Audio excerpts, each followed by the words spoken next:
Welcome back. Well, it was a week of reflection for the Independent Electoral and Boundaries Commission as they did that self-audit, taking a look at what they did right, what they didn't do right, in what was the country's most expensive election and probably in the region as well. The IEBC itself not fully constituted, even as we have a census coming up and a boundaries review that is due this year. Now they're talking about possibly in Parliament a law to facilitate their replacements of those 3, or is it 4 commissioners that resigned from the IEBC. The IEBC itself saying perhaps we should stagger our elections, or is it the IEBC itself that is staggering? Take a listen to what the chair had to say. As the Commission recommend that we stagger the elections so that we have 2 sets of elections. We have county elections and national elections. County, of course, we have the MCS, you have the governors and and then national, those who come to Parliament. Yeah, so he talked about being massively overwhelmed. You know, the chances of making mistakes were higher. I mean, Francis, I think the natural place to start is with you. IEBC, where is it now? Where is it today? With everything. IEBC is staggering. It has been for quite some time. Actually, what is even more staggering is the cost of running an election in this country. 60-something billion shillings for 2 elections. 2 elections, yeah. Mind-boggling. Look, $25 per voter, 19 million registered voters, turn out about 78% in August 2017. We're talking about one person. For that time you queued there and you're given 6 ballot papers, it cost you, the taxpayer, 2,500 shillings per voter. Could it have been a lower cost? Probably it should be. But we wanted technology. Yes, we wanted we to be able to we did. Eliminate cheating of votes and things like that. We needed more security. But even with that staggering cost, didn't we have disputes? Actually disputes that even ended up at the Supreme Court. Not once. And that very costly election was nullified at the presidential level. So it means that probably this cost did not necessarily go to making the elections more credible. It probably went to making the pockets of a few people more credible in a wider manner. In a wider context. In a wider context. But most importantly, what is the required measure of value for that election? Does your vote count? Did it count? What then should be done to ensure that it counts in 2022? Currently, IEBC has only 3 commissioners. Probably that's where we should start.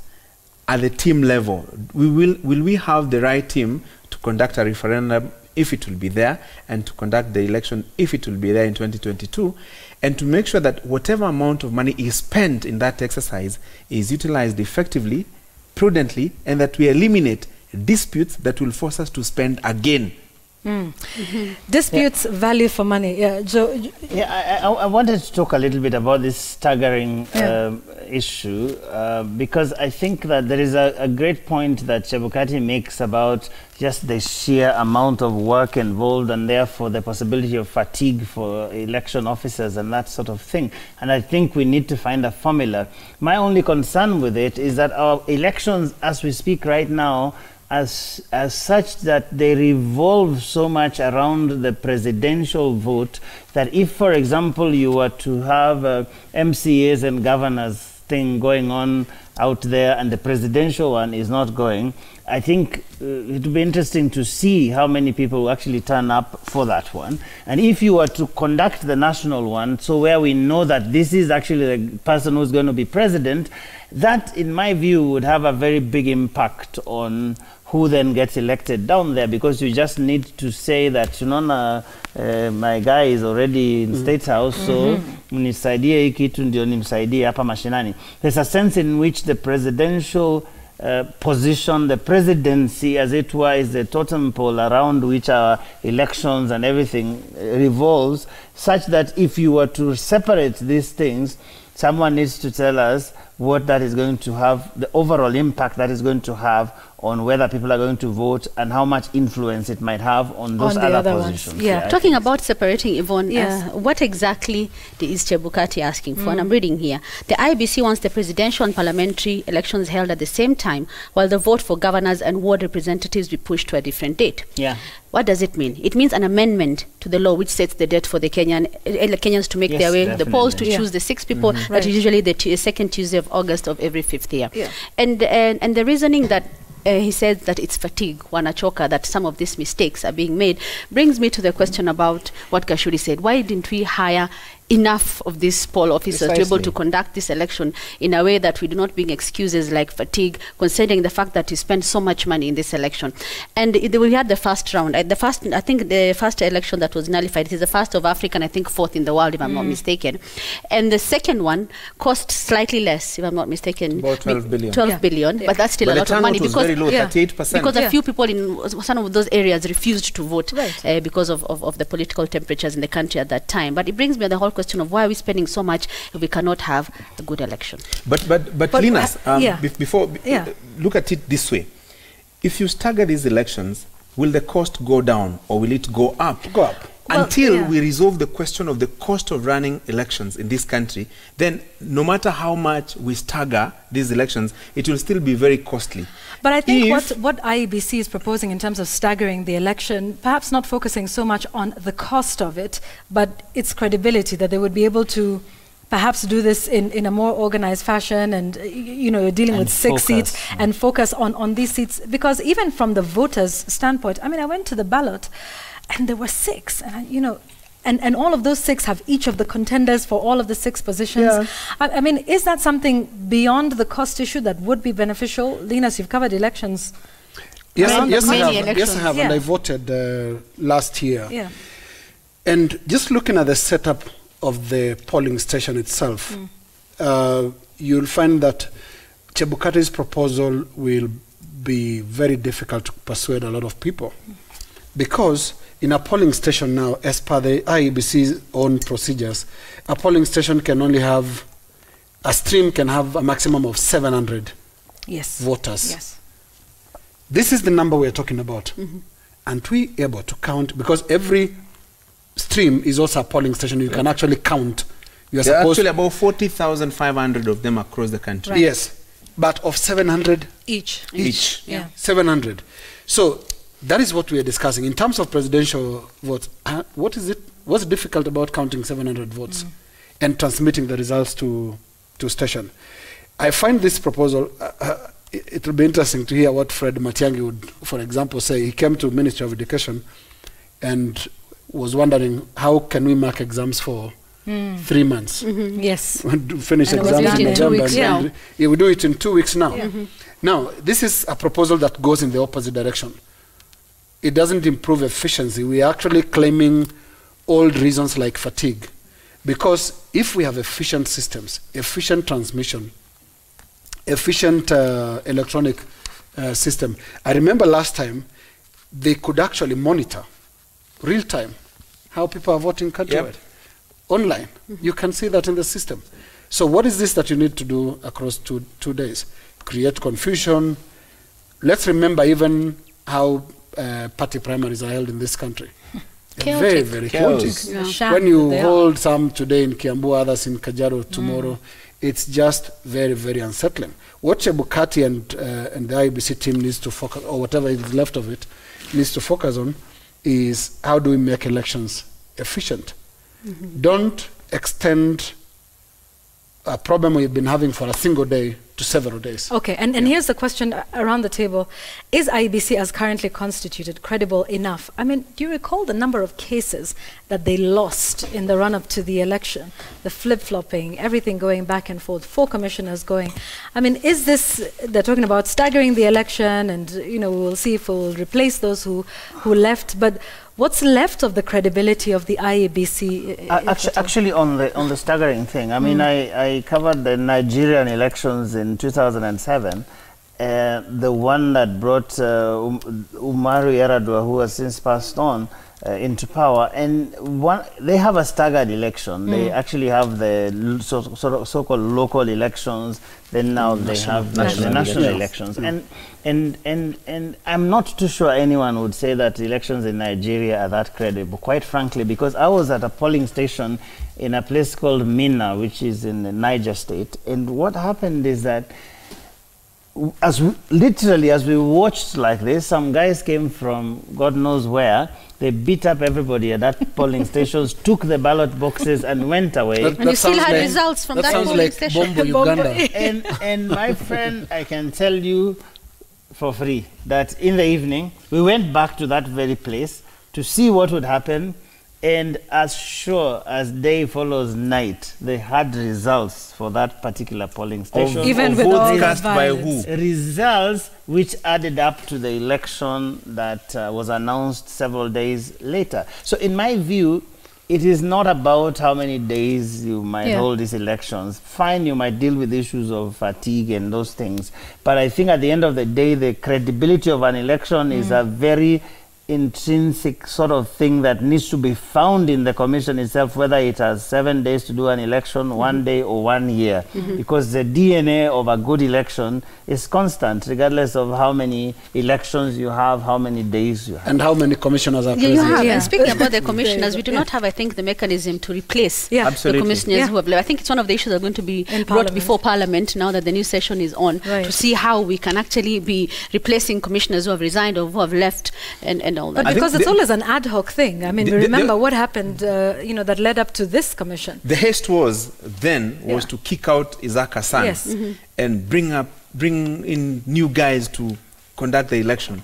I mean, the idea then was kick these guys out, whether in the right manner or not in the right manner. And I still don't understand how the team led by James Orengo and Kiraitu Murungi that met at Windsor probably forgot that small thing about how to replace the commissioners who would exit the office for one reason or the other, how they will be replaced. But you think they forgot? Probably. I want to say they did. Maybe they did. But even then, more importantly, is the mechanism of appointing the successor commissioners, the 4 of them, if not overhauling the entire team. Because last time we trusted the religious leaders to come up with a team that will supervise the elections.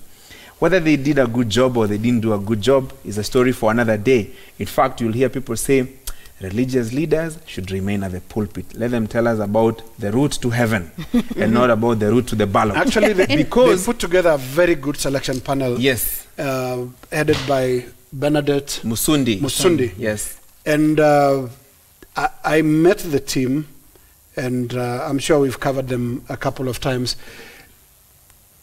You know, one would wish that was the Electoral Commission.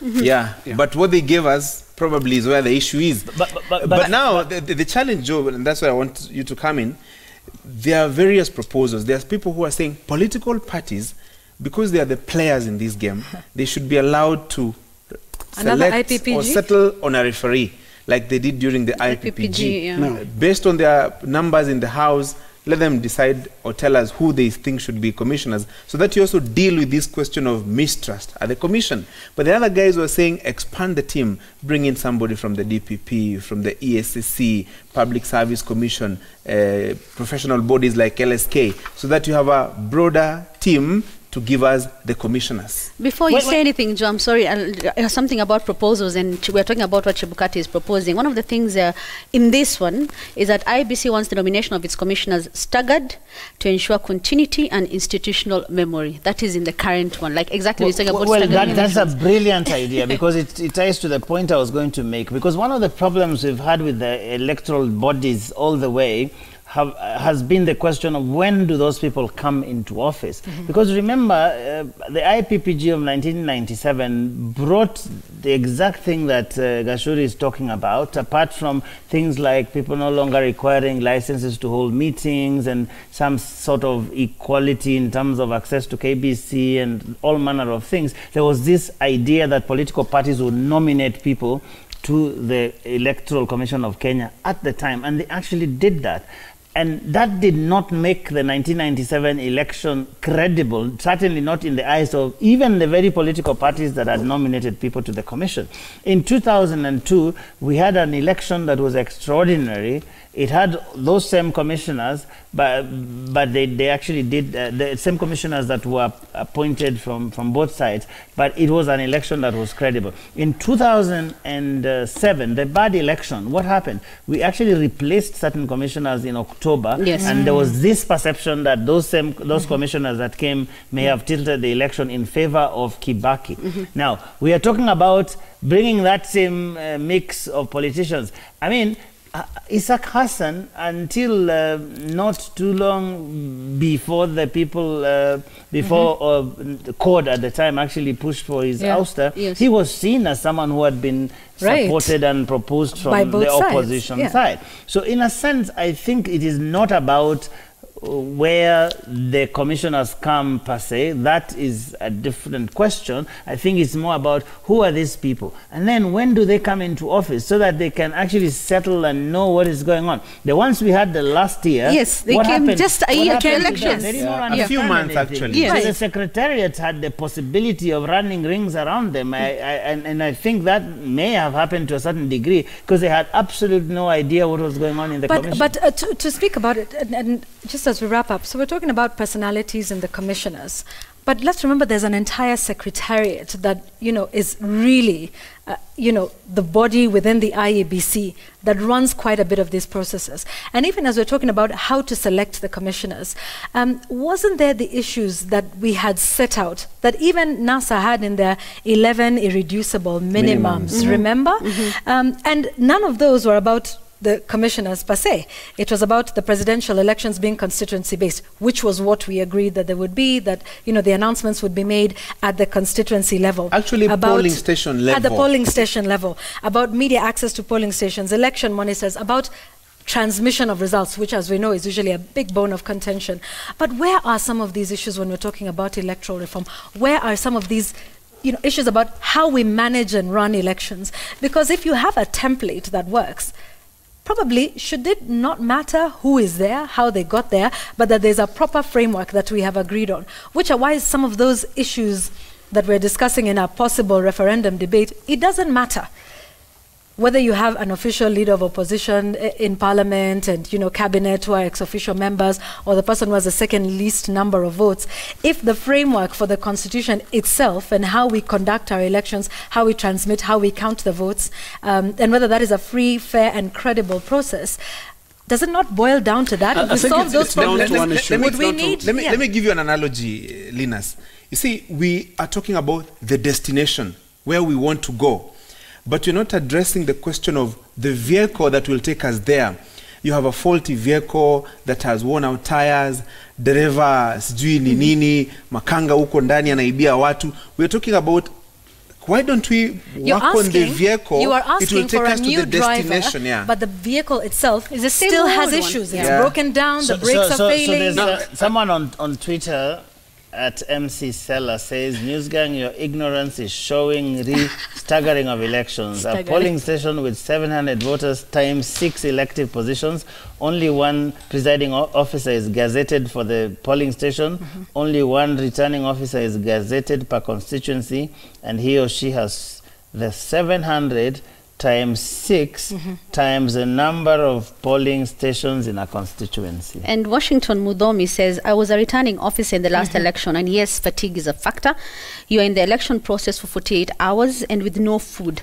Poor training and too much paperwork is also... But is it about staggering or about providing resources? Precisely. What if they got everything? Okay. All right. Linus, you wanted to weigh in. Yes, I wanted to just say one thing, that it's not just about the system, it's not about having a good vehicle, but also having a culture that actually respects the role of those institutions. Right.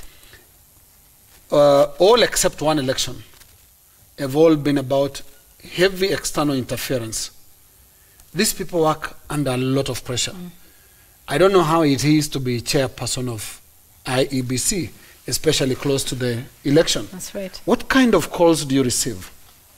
What kind of text messages? What kind of messages? Who meets you? What do they tell you? Because except the 2002 election, The rest are products of a lot of external interference. They work under a lot of pressure. They hardly have the room to do what is right. Now, we've always argued about political affiliation of the commissioners, whether is it right to have them being picked by political parties, or we get them from the religious sector. Which religious sector? It is itself. Everybody in this country, especially during the elections, takes sides, all have interests. And Joe, especially the big five. Yeah. Especially the big five. All right. Okay, so that's I mean, a slide into memo now, everybody. Now, last Friday's edition of the Kenya Gazette contained